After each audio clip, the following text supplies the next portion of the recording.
Good evening students. दीप ज्ञान YouTube channel पर आप सभी का स्वागत है। आज हम लोग एसएससी जीडी का प्रीवियस ईयर क्वेश्चन का सेट नंबर 7 सॉल्व करने वाले हैं।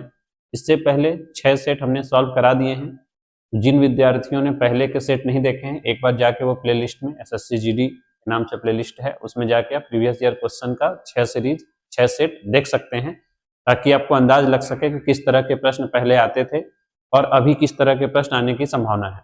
तो अभी फिलहाल में आखिरी 2 सेट हमने 2025 से उठाए हैं और आज का सेट भी जो हम सॉल्व करने वाले हैं वो 2025 का ही है। तो आइए आज का प्रश्न शुरुआत करते हैं।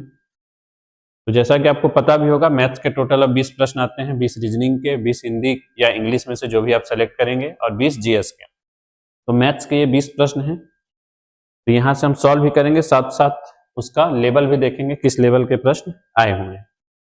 तो पहला प्रश्न है हमारा 3x² और 4xy का तृतीयानुपाती 48 है, तो y का धनात्मक मान है। तो ये रेशियो एंड प्रोपोर्शन चैप्टर का प्रश्न है, अनुपात और समानुपात का।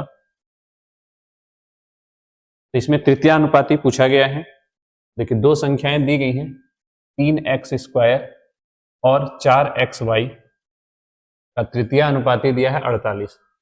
तो तृतीयानुपाती अगर दिया है तो तीसरे नंबर पे 48 रख दिया। अगर तृतीयानुपाती पूछा होता कुछ तो यहाँ पे x रख लेते हैं। इसमें पूछा गया फाइनली y की वैल्यू। तो आइए अब इसे सॉल्व करते हैं। पीछे के सेट में भी ये प्रश्न आ चुका है।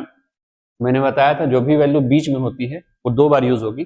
जैसे अगर ये a है, b है, c है, तो बनता है a/b = b/c। तो ये रिपीट होता है। ये बना 3x² डिवाइड बाई 4xy बराबर 4xy डिवाइड बाई 48। ये 4xy और 4xy मल्टीप्लाई होके बन जाएगा 16x² y² और 48 और ये गुणा होके बन जाएगा 48 × 3 x² या 144 x² भी लिख सकते हैं। तो अब हमको फाइनली y² की वैल्यू निकालनी है। y² की, तो ये x² से x² कैंसिल हो गया। अब ये 16 से 48 आप कैंसिल कर सकते हैं 3 बार। y² की वैल्यू आ गई 3 × 3 9। तो y की वैल्यू निकालनी है, तो y² 9 है, तो y की वैल्यू हो जाएगी 3। इस प्रश्न का हमारा आंसर है 3, जो कि तीसरे ऑप्शन पे दिया गया है। दूसरा प्रश्न फिर से तृतीयानुपाती से ही रिलेटेड है। इसमें x और x + 100 का तृतीयानुपाती दिया गया है और x का मान बताना है, और साथ में ये भी दिया है जहां x 100 से बड़ा हो। ऐसा दिया है, इसका मतलब x के हो सकता है 2 वैल्यू आए जिसमें से एक ही वैल्यू 100 से बड़ा हो, इसलिए ऐसा कंडीशन दिया गया है। तो आइए इसे सॉल्व करते हैं। लिखा है x और दूसरी वैल्यू दिया गया है x + 100 और इसका तृतीयानुपाती दिया गया है 405। तो सेम पहले प्रश्न की तरह ये दूसरा प्रश्न भी है। तो x डिवाइड बाई x + 100 बराबर में x + 100 डिवाइड बाई 405। तो क्रॉस मल्टीप्लाई होगा, तो इधर 405 के साथ x का मल्टीप्लाई, तो 405x, और इधर बन जाएगा x + 100 और x + 100 2 बार। तो आप बोल सकते हैं a + b मतलब आप यहाँ पे a + b के होल स्क्वायर का फार्मूला लगा सकते हैं। ये बन गया 405x बराबर a² + b² + 2ab, तो x² प्लस b² मतलब 100 का स्क्वायर, तो ये बन जाएगा 10,000 प्लस 2ab, 2 a की जगह x, b की जगह 100, तो 100 × 2 200, 200x। तो ये क्वाड्रेटिक इक्वेशन बन गया। अब इसे हम सॉल्व करेंगे। तो देखिए x² है, ये 405 उधर जाएगा 200x के साथ, तो माइनस हो जाएगा। तो x² + 200x - 405x और प्लस का 10,000 बराबर में 0 रख सकते हैं। ये x² प्लस और माइनस, बड़ी संख्या माइनस में है, इसलिए हमारा आंसर भी यहाँ ये माइनस में बन जाएगा। x² माइनस का 205x प्लस 10,000 बराबर 0। तो अब इतना करने के बाद चाहे तो आप x का वैल्यू ऑप्शन से उठा के रख सकते हैं, या यहाँ पे बेसिक तरीके से आपको सॉल्व करना पड़ेगा। 2 नंबर यहाँ सोचने पड़ेंगे, जिन 2 नंबरों का आपस में गुणा करके 10,000 आ जाए और जोड़ने या घटाने पे 205 आ जाए। तो जैसे अगर एक नंबर हम 80 ले लें और एक नंबर 125 ले लें, तो 80 का 125 से अगर हम गुणा करते हैं, तो इसको रफ वर्क कर लेते हैं साइड से,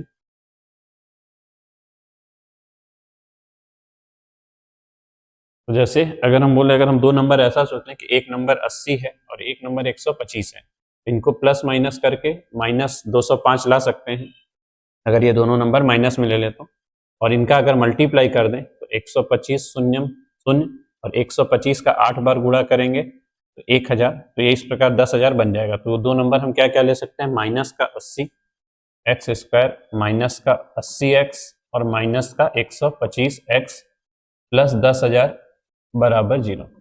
अब इसको फर्दर और डिटेल में सॉल्व करने की जरूरत नहीं होती है। तो जब भी हम क्वाड्रेटिक इक्वेशन सॉल्व करते हैं तो जो हमारे बीच के दो वैल्यू रहते हैं, लास्ट में यही वैल्यू आंसर के रूप में आता है और साइन चेंज हो जाता है। एक्स की एक वैल्यू हम बोल सकते हैं आ जाएगा 80, एक्स का एक वैल्यू 80 और दूसरा वैल्यू एक्स का आ जाएगा 125। तो इस प्रश्न में कंडीशन दिया गया था कि जो एक्स की वैल्यू है वो 100 से बड़ी होनी चाहिए, इसलिए हमारा फाइनल आंसर क्या हो जाएगा, 125।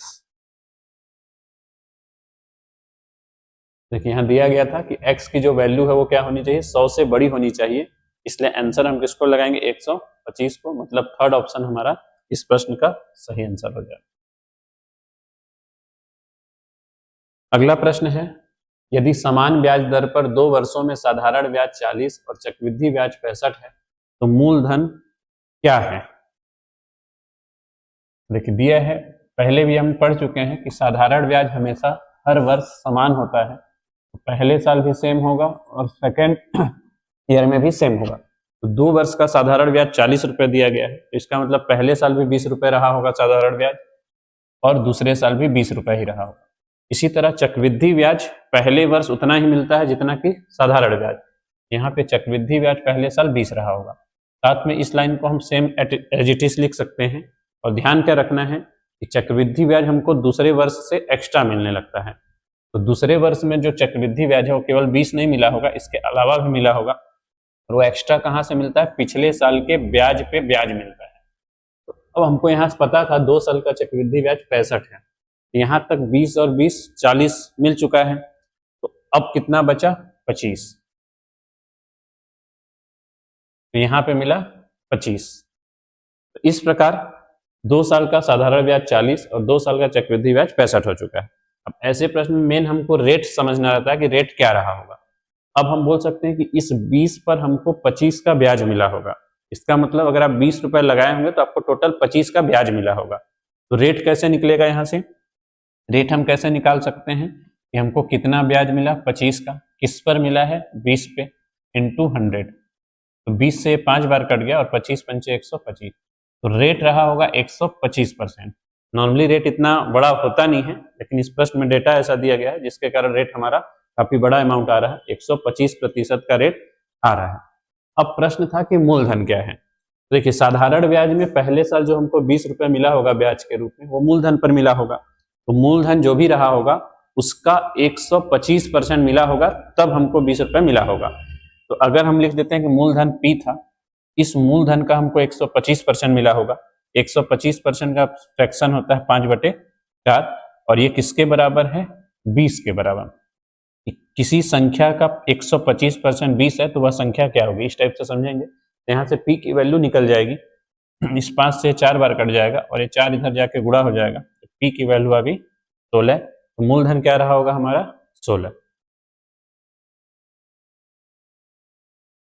अगला प्रश्न है, 3 क्रमागत महीनों में ईंधन के मूल्य में क्रमशः 40%, 50%, 15% की कमी होती है और चौथे महीने में 40% की वृद्धि होती है। तो बताना है कि चौथे महीने के अंत में ईंधन के मूल्य में प्रतिशत वृद्धि या कमी क्या है। तो ऐसा क्वेश्चन पिछले भी सेट में हमने सॉल्व किया था, तो आइए देखते हैं।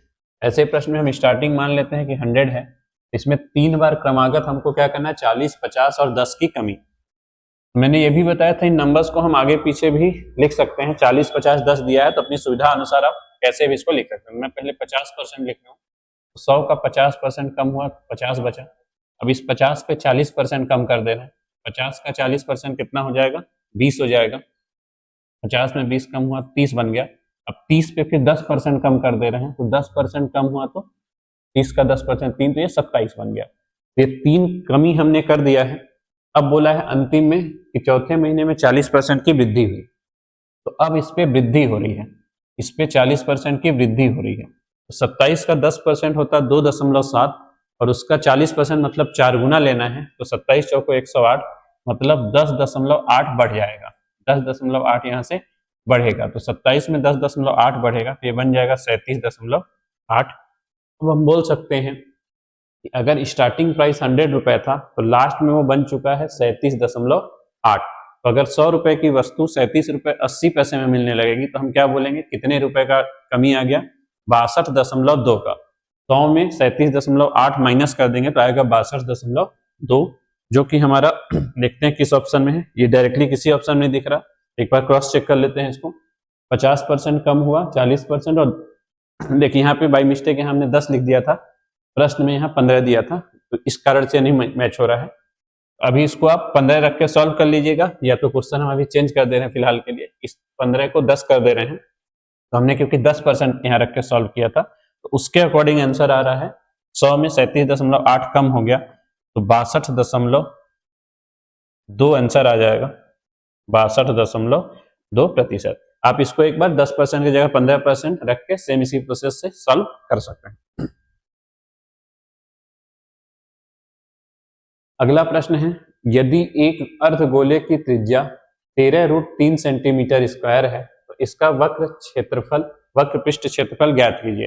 तो एक गोले का वक्र पृष्ठ क्षेत्रफल होता है 4πr², जबकि यहाँ अर्धगोला दिया है, सेमी स्पेयर दिया है। तो सेमी स्पेयर अगर अर्धगोले का वक्र पृष्ठ पूछा जाए क्या होता है, तो होता है 2πr²। ठीक, इसको क्या बोलते हैं, कर्व्ड सरफेस एरिया या लेटरल सरफेस एरिया, हिंदी से इसी को बोलते हैं वक्र पृष्ठीय क्षेत्रफल। 2πr², जिसमें से त्रिज्या की वैल्यू दी गई है 13√3, और यहाँ पे देखेंगे ऑप्शन में सब जगह पाई दिया गया है, इसका मतलब हमको पाई की वैल्यू नहीं रखना है, पाई की जगह हम पाई रहने देंगे। तो 2πr के जगह हम क्या रख देंगे, r की वैल्यू दी गई 13√3, तो 13√3 और इसका स्क्वायर, तो 2π, 13 का वर्ग होता है 169 और √3 का वर्ग होगा 3, तो 2 गुणे 169 गुणे 3 गुणे पाई, तो 3 दूनी 6, 169 का 6 में गुणा कर देंगे, 169 का, ये 2 3 6, 6 9 54 का 4 बचा 5, 36 5 41 बचा 4, 6 कम 6 4 10, 1014 पाई हमारा आंसर हो जाएगा। 1014 पाई तीसरे ऑप्शन पे दिया गया है, ये वक्र पृष्ठीय क्षेत्रफल हो गया 1014 पाई सेंटीमीटर स्क्वायर। क्योंकि पाई की वैल्यू पाई के फॉर्म में ही दी गई थी, इसलिए हमने यहाँ पे पाई का मान नहीं रखा है। अगला प्रश्न दिया गया है, जब 3 वर्षों के लिए चक्रवृद्धि ब्याज और साधारण ब्याज का अंतर 4% वार्षिक ब्याज दर पर 228 है तो मूलधन क्या होगा। ये CISI का प्रश्न है। तो देखिए, जब भी रेट दिया हो CI में, तो रेट दिया है 4%, 4% का फ्रैक्शन होता है 1/25। इसका मतलब यहाँ पे हम मूलधन किसको मान के चलते हैं, 25 के। अगर हम 25 लगा रहे होंगे तो एक ब्याज बन रहा होगा, टोटल 26 मिल रहा होगा। लेकिन 3 साल का प्रश्न है, इसलिए मूलधन हम क्या मान लेंगे, जो भी इस रेट में नीचे की वैल्यू रहेगी वो, क्योंकि ये 3 साल का प्रश्न है इसलिए पावर में लगा देंगे 3, तो 25 गुणे 25 गुणे 25, तो 25 का वर्ग होता है 625, ठीक, और उसका घन चाहिए तो एक बार इसमें 25 का गुणा और कर देंगे, 25 पंचे 125, 12 बचा, 50 12 62 का 2 बचा, 6 25 6 के 150 और 6 156, तो 15,625। हम कितना मान के चलेंगे मूलधन, 15,625। अब इस वैल्यू पे हमको सॉल्व करना है, 15,625 इस वैल्यू पे हमको सॉल्व करना है SI और CI। जैसा कि हम जानते हैं SI तो हर साल सेम होता है, first year, second year, third year, SI हर साल सेम होता है। तो 15,625 का 4% बोलिए या 15,625 का 1/25वां हिस्सा बोलिए। तो 15,625 का 25वां हिस्सा आ जाएगा 625, और साधारण ब्याज हर साल समान होता है इसलिए तीनों साल हमको 625 मिला होगा। अब CI के लिए आते हैं। तो पहला लाइन मैंने बताया CI को एज इट इज SI की तरह लिख सकते हैं क्योंकि यहाँ तक सेम है। लेकिन सेकेंड ईयर में क्या होता है हमको पता है, सेकेंड ईयर से CI एक्स्ट्रा मिलने लगता है, और वो एक्स्ट्रा किस पे मिलता है, पिछले साल के ब्याज पे ब्याज मिलता है। पिछले वर्ष का मतलब पहले वर्ष का ब्याज था 625, इस 625 का भी 25वां हिस्सा मिला होगा, यहाँ पे सेकेंड ईयर में 25 एक्स्ट्रा मिल गया होगा SI के कंपेयर में। अब थर्ड ईयर जब आएंगे, ये थर्ड ईयर आएंगे तो इससे पहले जो ब्याज दिख रहे हैं ये और ये, इन तीनों पर भी 1/25 मिलेगा। 625 का 1/25 होगा 25, इस 625 का 1/25 होगा 25 और इस 25 का 1/25 होगा 1। तो ये पूरा कैलकुलेशन हो चुका है। अब यहाँ पे क्योंकि प्रश्न में दिया गया था सीआई और एसआई का अंतर, हम देखेंगे एसआई 625 625 625 3 बार था 1875, सीआई भी है 625 625 625, यहां तक तो दोनों सेम हो गए। अंतर कहां से आ रहा होगा? अंतर यहां से आ रहा होगा, ये तो 25 25 25 और 1, 25 या 75 1 76। तो यहां से हम बोल सकते हैं कि एसआई और सीआई का जो अंतर है वो कितने का हुआ? 76 का हुआ। अब इसी वैल्यू को सॉल्व करके कंपेयर करना है। तो सीआई और एसआई का अंतर आ गया, सीआई और एसआई का अंतर आ गया 25 25 25 और 1, यही अंतर बताता है। तो ये है 76 और इस 76 की जगह प्रश्न में वैल्यू दिया गया है 228। 228 प्रश्न में ये वैल्यू दी गई थी। तो अब कंपेयर कर लेंगे कि जो 228 है वो 76 के कंपेयर में कितना गुना है, 76 के कंपेयर में कितना गुना है। तो देखिए 76 के टेबल में नॉर्मली अगर हम देखेंगे इकाई अंक 8 है, 6 के टेबल में इकाई अंक 8 कब आता है? 6 48 के पास आता है। और कब आ सकता है? अगर देखें तो 76 के टेबल में 228, तो अगर इसका टेबल करेंगे तो 70 तिहाई 210 तिगुने पे आता है या 6 गुने पे, दो कंडीशन होते हैं। 6 के टेबल में इकाई अंक 8 कब आता है? या तो 3 गुना या तो 8 गुना। अगर हम 8 गुना में जाएंगे तो 70 के टेबल में 8 गुना 400 क्रॉस हो जाएगा, इसका मतलब ये 8 गुना नहीं है। कितना गुना रहा होगा? 3 गुना रहा होगा। तो 76 का ये 3 गुना है। ठीक, डायरेक्ट बता सकते हैं 70 तिहाई 210 6 तिहाई 18, तो 210 और 18 228, ये 3 गुना है। इसलिए जो हम वैल्यू मान के चले थे मूलधन 15,625 वो भी हो जाएगा 3 गुना। फाइनली इसमें मूलधन ही बताना है, तो मूलधन हमने जो माना था वो था 15,625, इसका 3 गुना आंसर आ जाएगा। तो 15,000 का 3 गुना 45,000, 600 का 3 गुना 1,800, तो 46,875। ऐसा ऑप्शन देखते हैं कहाँ पे है, 46,875, ये फोर्थ ऑप्शन पे है। तो इस प्रश्न का सही आंसर हो जाएगा 46,875। इतना रहा होगा मूलधन। अगले प्रश्न की ओर चलते हैं। अगला प्रश्न दिया गया है, यदि 5 ब्लूटूथ उपकरणों का विक्रय मूल्य 26% की छूट देने के बाद 14,430 है, एक उपकरण का अंकित मूल्य क्या है? देखिए डिस्काउंट से रिलेटेड प्रश्न है कि विक्रय मूल्य अगर 14,430 है तो कोई भी वस्तु का एमआरपी जो होता है वो 100% होता है। एमआरपी जो होता है वो 100% होता है। तो अगर इस पे 26% का डिस्काउंट दे दिया गया, 26% का डिस्काउंट दे दिया गया, इसका मतलब वो 74% पे सेल किया जा रहा होगा, 74% पे सेल किया जा रहा होगा। और इसी 74% की वैल्यू दी गई है 14,430, 14,430। तो यहां से हम उसका एमआरपी ज्ञात कर सकते हैं 100% निकाल के। आइए देखते हैं, अगर 74% इतना है तो 100% कितना होगा। पहले इनको हम 2 से कट कर देते हैं, 2 से 37 बार कट जाएगा और 2 से 7 2 कितना 7,215। तो क्या ये 37 से कटेगा? तो आइए देखते हैं, 37 एकम 37, यहां से बच जाएगा आपका 351। तो 37 के टेबल में 351 जाना है, तो लगभग कितनी बार जा सकते हैं? 9 बार। तो 37 नवा हो जाएगा लगभग में 333, तो वहां पे 18 बच जाएगा और 185 बन गया। तो 37 पंचे 185, तो 37 से ये कट चुका है, 37 से ये कितनी बार कट गया? 195 बार। तो 37 एकम 37 हुआ और 37 से कट गया 195, तो एक की वैल्यू आ गई है 195। इस प्रकार 100 की वैल्यू कितनी बन जाएगी? 19,500। तो ये 100% की वैल्यू आ गई। अगर 74% की वैल्यू इतनी थी तो 100% की वैल्यू हो गई 19,500। लेकिन ध्यान क्या रखना है कि इस प्रश्न में 5 ब्लूटूथ दिया गया था। ये जो अंकित मूल्य आया है ये 5 ब्लूटूथ का है, क्योंकि ये 5 ब्लूटूथ का है और हमको एक ब्लूटूथ का पूछा है। तो अगर 5 की वैल्यू 19,500 है, एक की वैल्यू निकालने के लिए इसमें 5 का डिवाइड कर देंगे, तो 5 नहीं 15, 45 45, 3,900 रुपए आ जाएगा। तो ऐसा ऑप्शन देख लेते हैं कहाँ पे है, ये सेकंड ऑप्शन पे है। तो सही आंसर हो जाएगा 3,900। तो नॉर्मल ही था, 100% में 26 डिस्काउंट दिए, 74 बचा। 74% की वैल्यू दी गई थी, लेकिन वो कितने वस्तुओं की थी? 5 वस्तुओं की। यहाँ पे जो 74 से हम 100 की वैल्यू निकाले, ये 5 वस्तुओं का अंकित मूल्य आ गया। 5 से फिर डिवाइड करके एक वस्तु का अंकित मूल्य निकालिए। अगला प्रश्न है, x एक सबसे बड़ी 3 अंकों की संख्या है जो 12, 20 और 25 से पूर्णतः विभाज्य है। देखिए ऐसा क्वेश्चन पिछले भी सेट में आया था, मैंने बताया था कभी भी ऐसे प्रश्न को सॉल्व करने के लिए हमको बेसिक मेथड नहीं लगाना चाहिए, क्योंकि ये डायरेक्ट ऑप्शन से सॉल्व हो जाते हैं और समय हमारा बच जाता है।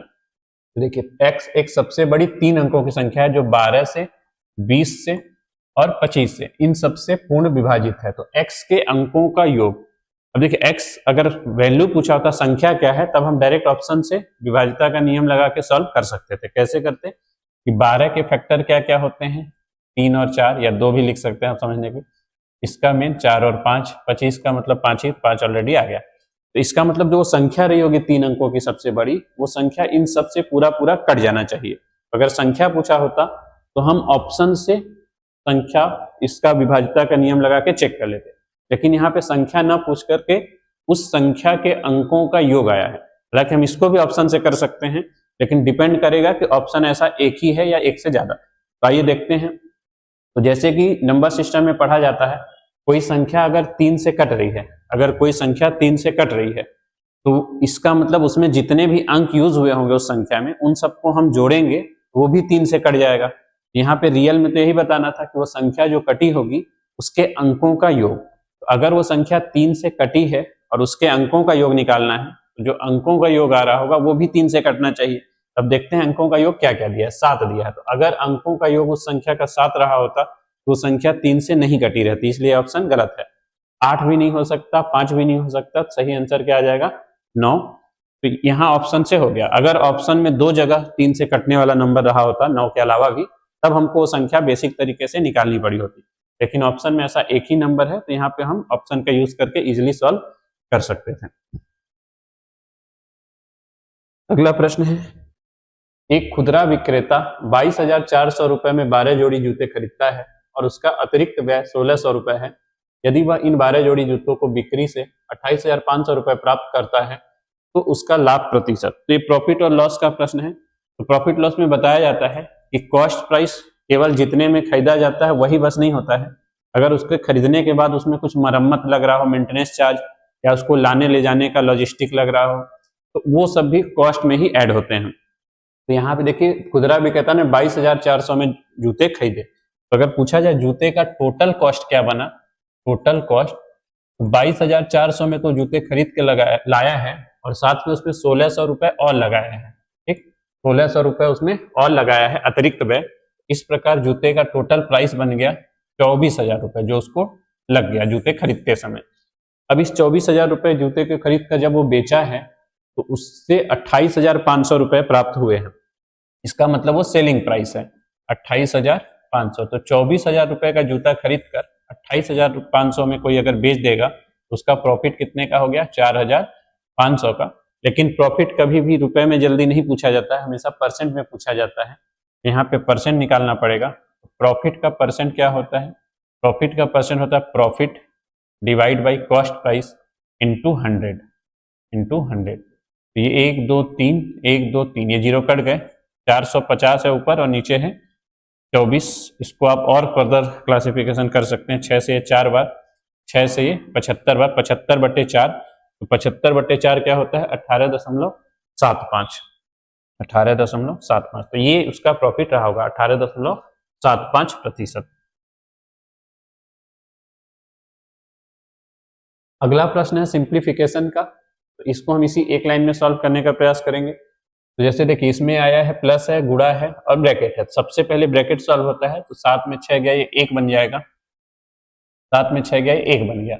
अब ये 19/1 19 हो गया होगा और 14/7 2 हो गया होगा। तो 2 + 19, ये 2 है प्लस 19 है, फिर गुणा है। तो पहले गुणा हो जाएगा तब प्लस करेंगे, तो ये 19 एकम 19 हो जाएगा और प्लस 2 था, तो फाइनली इस पूरे बीच वाले ब्रैकेट के अंदर 21 आ गया। अब बाहर की तरफ आएंगे तो बाहर 63/9 7 हो जाएगा, 21 × 7 147 हो जाएगा। तो इसका सही आंसर है 147। अगला प्रश्न है, एक कार 4 क्रमागत 8 किलोमीटर की दूरियां क्रमशः 12 किलोमीटर, 18 किलोमीटर, 24 किलोमीटर और 36 किलोमीटर की गति से तय करती है, तो औसत गति क्या है। तो ये एवरेज स्पीड का प्रश्न है। पीछे अभी तक हमने जितने भी सेट सॉल्व किए थे वहां एवरेज स्पीड अलग तरह का आया था, एक स्थान से दूसरे स्थान तक जाकर वापस लौट जाता था। वहां पे एवरेज स्पीड बराबर हम लोग निकालते थे 2 गुणे पहला चाल गुणे दूसरा चाल डिवाइड बाई पहला चाल प्लस दूसरा चाल। लेकिन यहाँ पे वो फॉर्मेट नहीं है, यहाँ पे अलग तरीके का है। तो ऐसे प्रश्न में जब हम लोग निकालते हैं तो क्या कैसे सॉल्व करते हैं एवरेज स्पीड? एवरेज स्पीड यहाँ निकालने के लिए हो जाता है औसत चाल बराबर कुल दूरी बटे कुल समय। तो जो बेसिक फार्मूला होता है चाल बराबर दूरी बटे समय वही है औसत चाल बराबर कुल दूरी बटे कुल समय। तो 8 किलोमीटर की वो 4 दूरियां तय करता है, मतलब 4 बार 8 किलोमीटर की दूरी तय किया। तो कुल दूरी तो हम डायरेक्ट बता सकते हैं कि कुल दूरी हो गया होगा 32 किलोमीटर, क्योंकि 8 किलोमीटर की दूरी वो 4 बार तय किया। अब कुल समय निकालेंगे तो कुल समय निकालने के लिए अलग अलग हमको 4 बार समय निकालना पड़ेगा। तो पहला समय क्या होगा, 8 किलोमीटर वो 12 के स्पीड से गया है, ये पहला समय हो गया T1। दूसरा समय 8 किलोमीटर की दूरी 18 के स्पीड से गया है, 18 के स्पीड से गया है। तीसरा समय 8 किलोमीटर की दूरी 24 के स्पीड से गया है, और लास्ट वाला 8 किलोमीटर की दूरी वो 36 के स्पीड से गया है। तो इन चारों को हमको निकालना है कि यहाँ पे टोटल कुल कितना समय लगेगा। तो इसको ऐड करके निकालना है। तो यहाँ पे हम इसका एलसीएम ही ले लेते हैं, 12, 18, 24, 36। तो एलसीएम आ जाएगा 72, 12 छक्के 72, तो 6 अट्ठे 48। या इनको आप और काट के छोटा भी लिख सकते थे, 18 चौको 72, 4 अट्ठे 32, 24 तियां 72, 3 अट्ठे 24, 31 दूनी 72, 2 अट्ठे 16। तो ये सब ऐड कर देंगे, 80, 104, 120 बटे 72, दोनों 24 से कट जाएंगे, 5 बटे 3। हम बोल सकते हैं टोटल समय कितना लगा, 5 बटे 3 घंटे, और टोटल दूरी कितनी थी, 32 किलोमीटर। तो इसी को हम यहाँ पे रख देंगे। तो पूछा था औसत चाल बराबर, तो औसत चाल बराबर कुल दूरी, तो कुल दूरी है 72 किलोमीटर, और कुल समय है 5 बटे 3 घंटे। तो ये 3 यहाँ से ऊपर चला जाएगा, तो 32 गुणे 3 96 बन जाएगा, 96 डिवाइड बाई 5, तो 19.2 आ जाएगा, या 19 सही 1/5, ऑप्शन जैसा दिया हो तो 19.2 दिया गया है। तो सही आंसर हो जाएगा 19.2 किलोमीटर पर आवर। ये उसका एवरेज स्पीड निकल आया। अगला प्रश्न है, एक कक्षा के 39 विद्यार्थियों की औसत आयु 39 है। ये प्रश्न भी बार बार रिपीट हुए हैं एवरेज का। 39 बच्चों की औसत आयु दी गई है 39, तो इसको मल्टीप्लाई कर लेंगे, फिर यदि एक शिक्षक की आयु शामिल हो जाए तब औसत आयु 40 हो जाती है। तो 40 गुणे 40, तो ये हो गया 1600, और 39 का वर्ग होता है 1521। यहाँ से हम बता सकते हैं कि पहले 39 बच्चों की टोटल आयु थी 1521, शिक्षक के आने से हो गई 1600, तो कितना बढ़ गया, 79 बढ़ गया। ये जो 79 बढ़ा है वही टीचर का एज हो जाएगा, 79 वर्ष टीचर की एज रही होगी, जो कि तीसरे ऑप्शन में दिया गया है। इसको मैंने दूसरे मेथड से भी सॉल्व करना बताया था, अगर आपको ध्यान हो कि अगर 39 बच्चे हैं और एवरेज भी 39 है, अगला व्यक्ति आया तो ये 40 हो गए, और एवरेज भी कितना हो गया, 40 हो गया। तो इन दोनों को जब भी हम प्लस कर देंगे यहाँ और यहाँ वाले को नंबर को, तो नए व्यक्ति की आयु निकल जाती है। तो 40 + 39 मिला के 79, यहाँ से भी आप इसको फाइंड कर सकते थे। अगला प्रश्न है, 4 पुरुष और 3 महिलाएं एक कार्य को 6 दिन में पूरा करते हैं, तथा 5 पुरुष और 7 महिलाएं उसी कार्य को 4 दिन में पूरा करते हैं। 8 पुरुष और 6 महिलाएं उस कार्य को कितने दिन में पूरा करेंगे? तो ये टाइम एंड वर्क का क्वेश्चन है। लिखा है 4 पुरुष और 3 महिलाएं, 4 पुरुष और 3 महिलाएं, ये पूरा M हुआ, M मतलब कार्य करने वाले लोग, इस कार्य को 6 दिन में पूरा करते हैं, तो इनटू D, 6 दिन में पूरा करते हैं। फिर दिया तथा 5 पुरुष और 7 महिलाएं, तो 5 पुरुष और का मतलब हो जाता है प्लस, 5 पुरुष और 7 महिलाएं इसी कार्य को 4 दिन में पूरा करते हैं, इनटू 4 दिन में पूरा करते हैं। तो पहले जो ये डेटा दिया था उससे हम रेशियो निकाल लेते हैं, 6 चौको 24M प्लस 6 तियां 18W बराबर, क्योंकि दोनों सेम काम कर रहे हैं इसलिए बीच में बराबर आ गया, 4 पंचे 20M प्लस 4 सत्ते 28W। M को एक साइड ला देंगे तो ये 4M हो जाएगा, और 28 में 18 जाएगा 10W हो जाएगा, M/W बराबर 10/4। तो ये कार्य क्षमता निकल जाता है। हम बोल सकते हैं पुरुष और महिला की कार्य क्षमता रही होगी 5:2, पुरुष की कार्य क्षमता 5 रही होगी और महिला की कार्य क्षमता 2 रही होगी। तो अब इस डेटा से हम इजिली निकाल सकते हैं। पहले तो समझेंगे टोटल वर्क क्या होता है। ये जो हम लिखे रहते हैं ये असल में टोटल वर्क ही रहता है, ये भी और ये भी। यहाँ पे m और w की वैल्यू रख के टोटल वर्क निकल जाएगा। तो टोटल वर्क क्या हो गया, टोटल वर्क 4m, तो m की वैल्यू थी 5, तो 4 गुणे 5 20 प्लस 3w, w की वैल्यू थी 3 दूनी 26, 30 प्लस 26 46 और बाहर था गुणे 6, तो ये टोटल वर्क हो गया 20 प्लस 6 26 गुणे 6, 26 गुणे 6, 6 छक्के 36 बजा 3 12 3 15, 156 रहा होगा टोटल वर्क। इस कार्य को किससे कराना है, इस कार्य को कराना है 8 पुरुष और 6 महिलाओं से, 8 पुरुष और 6 महिलाओं से। समय निकालना है, समय बराबर होता है कुल कार्य डिवाइड बाई कार्य क्षमता। तो 156 कार्य कराना है, जिससे कराना है उसका डिवाइड कर देंगे। देखिए कराना है 8 पुरुष और 6 महिलाओं से, तो पुरुष की कार्य क्षमता थी 5, 8 गुणे 5 40 प्लस 6 महिलाएं, महिलाओं की कार्य क्षमता है 2, 6 दूनी 12, 40 2 52, तो 156 डिवाइड बाई 52, 52 से 3 बार कैंसिल हो जाएगा, तो आंसर आ जाएगा 3। तो इस प्रकार इस प्रश्न का सही आंसर है 3 दिन।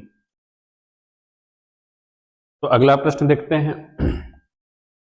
अगला प्रश्न दिया गया है, चेतन शहर ए से शहर बी की यात्रा करता है। यदि चेतन अपनी कार को अपनी सामान्य गति के 3/4 से चलाता है, तो यहाँ पे स्पीड दिया गया है कि 3/4 से चलाता है। इसका मतलब पहले अगर वो 4 से चलाता होगा तो अब 3 से चला रहा, 3 रेशियो से। ये किसका रेशियो बन गया, स्पीड का। और हमको पता है स्पीड के अपोजिट होता है टाइम, तो टाइम का रेशियो बन गया 3/4। मतलब पहले अगर 3 रेशियो का समय लगता होगा तो अब 4 रेशियो का लग रहा है। तो लिखा तो वह शहर बी 33 मिनट देरी से पहुंचता है। तो देखिए टाइम में रेशियो बढ़ गया क्योंकि टाइम ज्यादा लग रहा होगा, और कितना ज्यादा लगा, 33 मिनट। तो 1 की वैल्यू हो गई 33 मिनट, 3 की वैल्यू हो जाएगी 33 या 99 मिनट, और 4 की वैल्यू हो जाएगी 33 चौको 132 मिनट। आगे देखिए फिर क्या पूछा है, वह समय ज्ञात कीजिए मिनटों में जो चेतन को शहर ए से शहर बी की यात्रा करने में लगता है यदि वह अपनी सामान्य गति से चलता है। तो सामान्य गति कौन सा होता है, ये वाला, ये सामान्य गति होती है पहले वाली, और ये होती है बढ़ने के बाद वाली गति, बाद वाली गति। तो सामान्य गति से उसे तय करने में 99 मिनट का समय लगा होता, तो ऑप्शन 1 इसका सही आंसर हो जाएगा। 17वां प्रश्न देखते हैं, 151 कुर्सी बेचता है और उसे 51 कुर्सियों के विक्रय मूल्य के बराबर लाभ होता है। देखिए अगर कोई अपनी 151 कुर्सी बेच रहा है तो लाभ हो रहा है, तो लाभ को हम कैसे डिनोट कर सकते हैं, SP माइनस TP। तो 151 कुर्सियों पे लाभ हो रहा है, और वो लाभ कितने के बराबर है, 51 कुर्सियों के SP के बराबर, 51 कुर्सियों के SP के बराबर। तो ये लाइन अगर हम लिख लेंगे फिर इजिली ये प्रश्न सॉल्व हो जाएगा। लाभ पूछा है इसमें, लाभ प्रतिशत 151 SP माइनस 151 CP बराबर 51 SP। ये 51 SP इधर आके माइनस हो जाएगा, 151 में 51 जाएगा 100 SP, ये उधर चला जाएगा 151 CP। तो SP बाई CP बराबर 151 बाई 100। इसका मतलब अगर 100 में खरीद रहा है तो 151 में बेच रहा है। प्रॉफिट का परसेंटेज पूछा है, तो अगर 100 में खरीद तो 151 में बेचा, तो 51 का लॉस, क्योंकि बेस है यहाँ 100, कॉस्ट प्राइस है 100, जो प्रॉफिट दिख रहा है वो परसेंटेज में भी हो जाएगा। तो यहाँ आंसर हो जाएगा 51% का प्रॉफिट, जो कि हमारा लास्ट ऑप्शन में दिया गया है। अगले प्रश्न की तरफ चलते हैं, मान ज्ञात कीजिए। ये सिंप्लीफिकेशन का प्रश्न है, तो इसको हम 1 लाइन में ही सॉल्व कर लेते हैं अलग से। देखिए यहाँ डिवाइड है, गुणा है, माइनस है, गुणा है। पहले डिवाइड होगा, 32 में 8 का डिवाइड हो जाएगा, तो ये 4 बन जाएगा। फिर 4 गुणे 4 माइनस 3 गुणे 4, फिर से गुणा है और ये गुणा है, तो 16 और माइनस 12, ये 4 आ जाएगा। तो ऐसे प्रश्न तो आप इजिली कर सकते हैं। अगला प्रश्न है, ए और बी की चलने की गति का अनुपात 3:5 है। अभी पीछे ऐसा प्रश्न आया था, लगभग ऐसा ही है कि ए और बी के चलने की गति का अनुपात 3:5 है। तो ये स्पीड का रेशियो है, चलने का अनुपात। यदि बी एक निश्चित दूरी तय करने में 18 मिनट लेता है। अब समय की बात हो गई, इसलिए यहाँ पे समय का रेशियो बना लेंगे 5:3। तो बोला है बी एक निश्चित दूरी तय करने में 18 मिनट लेता है, तो बी के लिए टाइम का रेशियो था 3, और इसके जगह वो बताया है 18 मिनट, मतलब 6 गुना लेता है। तो ए वही दूरी तय करने में कितना समय लेगा, तो जब 3 18 बन गया तो 5 कितना बन जाएगा, 5 का 6 गुना 30 मिनट। तो सही आंसर हो जाएगा 30 मिनट। अगला प्रश्न है, अमित 5400 और गोपाल 9400 समान वार्षिक साधारण ब्याज दर पर निवेश करते हैं। यदि 3 वर्षों के अंत में गोपाल को अमित से 840 अधिक ब्याज मिलता है तो ब्याज दर। ये साधारण ब्याज का प्रश्न है। दो अलग अलग व्यक्ति हैं, अमित और गोपाल। अमित 5400 लगाया है और गोपाल 9400 लगाया है। आगे जाके दिया है गोपाल को अमित से 840 अधिक ब्याज मिला। क्यों अधिक मिल रहा है? क्योंकि गोपाल ने अधिक पैसा लगाया है। कितना अधिक लगाया है? यहाँ से यहाँ 4000 अधिक। तो 4000 अधिक पैसा लगाया है और कितने वर्ष के लिए डेटा दिया गया? 3 वर्ष के लिए। तो 4000 पैसा अधिक लगाया तो 3 साल के बाद गोपाल को अमित से 840 रुपए ज्यादा मिले। तो गोपाल को देखेंगे इस 4000 रुपए अधिक लगाने के कारण कितना पैसा ज्यादा मिला ब्याज के रूप में? 840 का ब्याज एक्स्ट्रा मिला। कितने साल में? 3 साल में। तो हम जानते हैं 1 साल में मिलने वाला ब्याज ही दर को रिप्रेजेंट करता है। तो अगर 3 साल में उसको 840 रुपए ब्याज अधिक मिला है, हम इसको 1 साल में कन्वर्ट कर देंगे कि 1 साल में कितना अधिक मिला होगा। 3 साल में 840 मिला तो हर साल साधारण ब्याज समान चलता है, तो 840 का 3 से डिवाइड कर देंगे तो आ जाएगा 280 रुपए। 1 वर्ष में 280 रुपए अधिक ब्याज मिला। तो 1 साल में मिलने वाला ब्याज ही दर कहलाता है। फाइनली तो दर ही पूछा गया है। 1 साल में कितना एक्स्ट्रा ब्याज मिला? 280। कितना रुपए लगाने पे? 4000 रुपए लगाने पे इंटू 100। ऊपर के 3 जीरो से नीचे के 3 जीरो कैंसिल हो जाएंगे। 4 से 28 कट जाएगा 7 बार। तो ब्याज की दर रही होगी 7%, जो कि सेकेंड ऑप्शन में दिया गया है। आज का लास्ट प्रश्न है, ये भी सिंप्लीफिकेशन का है। तो आइए देखते हैं। पहले ब्रैकेट को सॉल्व करेंगे तो 8 में 4 गया 4, यहाँ 4 आ जाएगा। बाहर है 19/4 गुणे 4 और इसके बाहर है 42/3 प्लस। पहले इस ब्रैकेट के अंदर सॉल्व करेंगे। 4 से 4 कैंसिल हो गया, ये 3 से 42, 14 प्लस 19। तो 14 प्लस 19 आ जाएगा 33। तो इसके अंदर की वैल्यू आ गई 33। अब बाहर आते हैं। बाहर 42 डिवाइड बाई 7, 42 डिवाइड बाई 7 6 आ जाएगा। 33 गुणे 6, 33 छक्के 198 हो जाएगा। ये इस प्रश्न का सही आंसर हो जाएगा। यही हमारा आज का लास्ट प्रश्न था। इस प्रकार हमने 20 प्रश्नों को सॉल्व कर लिया है। तो अब इन प्रश्नों को देख के अंदाज लगा सकते हैं कि किस तरह का प्रश्न पिछले वर्ष 2025 में एसएससी जीडी में पूछा गया था। तो लगभग इसके मिलता जुलता प्रश्न भी इस वर्ष आने की उम्मीद रहेगी। इन प्रश्नों पे अच्छी कमांड करके आप एसएससी जीडी में मैथ्स का सेक्शन आसानी से 15 मिनट से 10 मिनट के अंदर 20 क्वेश्चन कर सकते हैं। तो इस प्रकार आज हमारा 7वां सेट कंप्लीट हो चुका है। आशा करते हैं कि आप सभी वीडियो देख रहे होंगे और अगर जिनको अच्छा लग रहा होगा ये वीडियो, उन्हें कुछ बेनिफिट मिल रहा होगा, तो वो अपने दोस्तों के साथ भी साझा करें। साथ ही हमारे चैनल को लाइक करें, सब्सक्राइब करें। अगले वीडियो में कल फिर मिलते हैं। तब तक के लिए धन्यवाद। अपनी तैयारी बनाए रखें। और कल हमारा 26 जनवरी है, गणतंत्र दिवस है। उसके लिए आप सभी को अभी से मैं ढेर सारी शुभकामनाएं देता हूं। धन्यवाद।